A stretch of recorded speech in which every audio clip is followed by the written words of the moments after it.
అందరికీ నమస్కారం అండి. ఇవాళ మన వీడియో ఎగ్ కర్రీ అండి. నేను 2 ఎగ్స్ చేస్తున్నాను. దీనికి కావాల్సిన ఐటమ్స్ ఇదిగోండి. నేను మెత్తగా పేస్ట్ చేసేసినాను. ఇప్పుడు కర్రీ రెడీ చేసుకుంటాము.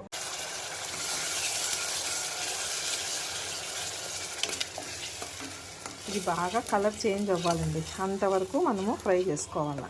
ఇందులోనే కొద్దిగా మెంతి కూర వేస్తున్నాము. ఇదిగోండి, అన్నీ వేసేస్తాం.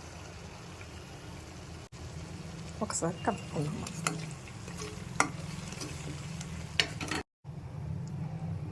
మనకు మసాలా ఉడుకుతుందండి బాగా. ఇప్పుడు ఎగ్స్ వేసేసుకుందాము. కొద్దిగా కొత్తిమీర అండి, ఆల్రెడీ మనం వేసినాము. పైన ఉంటే కొద్దిగా స్టవ్ ఆఫ్ చేసేసుకుందాం. మీకు ఈ వీడియో నచ్చిందని అనుకుంటున్నాను. వీడియో కనుక నచ్చినట్లయితే లైక్ చేయండి, షేర్ చేయండి, సబ్స్క్రైబ్ చేసుకోండి. Thank you.